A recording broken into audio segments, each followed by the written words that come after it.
اعوذ باللہ السمیع العلیم من الشیطان الرجیم من حمزہ ونفخہ ونفثہ۔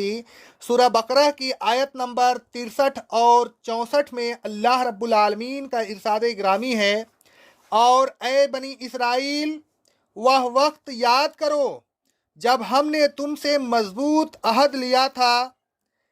ایسی حالت میں کہ ہم نے تمہارے اوپر کوہ طور بلند کر کے مثل سائبان کے کر دیا تھا، اور تم سے کہا تھا کہ جو کچھ ہم نے تم کو دیا ہے اسے قوت کے ساتھ پکڑو، اور جو ہدایت اس میں لکھی ہوئی ہے انہیں یاد رکھو، ان پر عمل کرتے رہو تاکہ تم متقی بن جاؤ۔ پھر ہوا یہ کہ تم اس کے بعد اس عہد سے پھر گئے، اور اگر تم پر اللہ کا فضل اور اس کی رحمت نہ ہوتی تو تم نقصان اٹھانے والوں میں سے ہو جاتے۔ بنی اسرائیل سے تخاطب جاری رکھتے ہوئے اللہ تبارک و تعالیٰ نے درمیان میں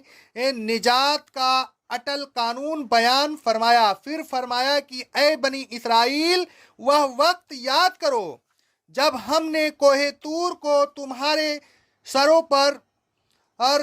معلق کھڑا کر کے تم سے توریت پر عمل کرنے کا مضبوط عہد لیا تھا۔ تم اس عہد سے بھی پھر گئے، پھر اللہ تعالیٰ نے تم پر اپنا فضل و احسان کیا کہ تم کو نیست و نابود نہیں کیا، تمہارے قصوروں کو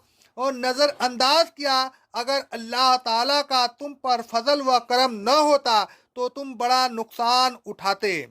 اب اللہ تعالیٰ تم پر اپنے آخری نبی کے ذریعہ پھر فضل و کرم کرنا چاہتا ہے۔ تم اس رسول صلی اللہ علیہ وسلم پر ایمان لے آؤ تو پھر اللہ تبارک و تعالیٰ کے رحم کے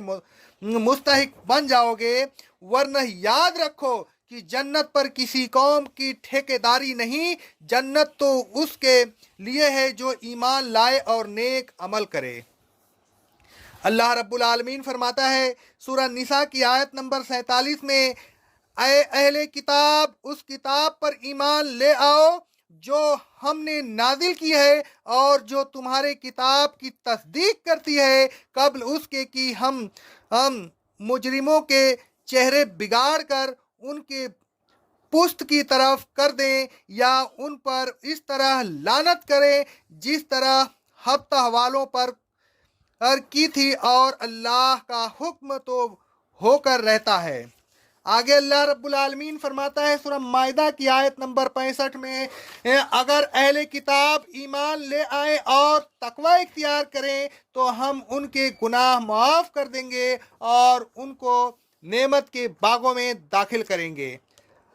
آگے اللہ رب العالمین کا ارشاد گرامی ہے سورہ مائدہ کی آیت نمبر 19 میں، اے اہل کتاب، رسولوں کے آنے کے سلسلے میں جو ایک عرصہ تک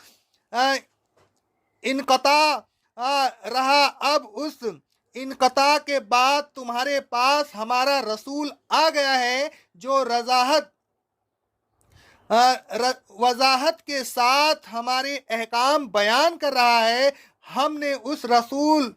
کو اس لیے بھیجا کہ کہیں تم یہ نہ کہو کہ ہمارے پاس نہ کوئی بشارت دینے والا آیا اور نہ کوئی ڈرانے والا، تو اب خبردار ہو جاؤ، تمہارے پاس بشارت دینے والا اور ڈرانے والا آ گیا ہے، اس پر ایمان لے آؤ تو سلامت رہو گے، ورنہ نقصان اٹھاؤ گے، اور اللہ کو نقصان پہنچانے پر ہر قسم کی قدرت حاصل ہے، کیونکہ اللہ ہر چیز پر قادر ہے۔ کوہ طور کے نیچے جو عہد بنی اسرائیل سے لیا گیا تھا، اس عہد کا اللہ تعالیٰ نے کئی مقام پر ذکر کیا ہے۔ مثلا اللہ رب العالمین فرماتا ہے سورہ بقرہ کی آیت نمبر 93 میں، اے بنی اسرائیل، اس وقت کو یاد کرو جب ہم نے تم سے مضبوط عہد لیا تھا، ایسی حالت میں کہ تمہارے سر پر کوہ طور کو معلق کھڑا کر دیا تھا۔ ہم نے تم سے کہا تھا کہ جو کچھ تمہیں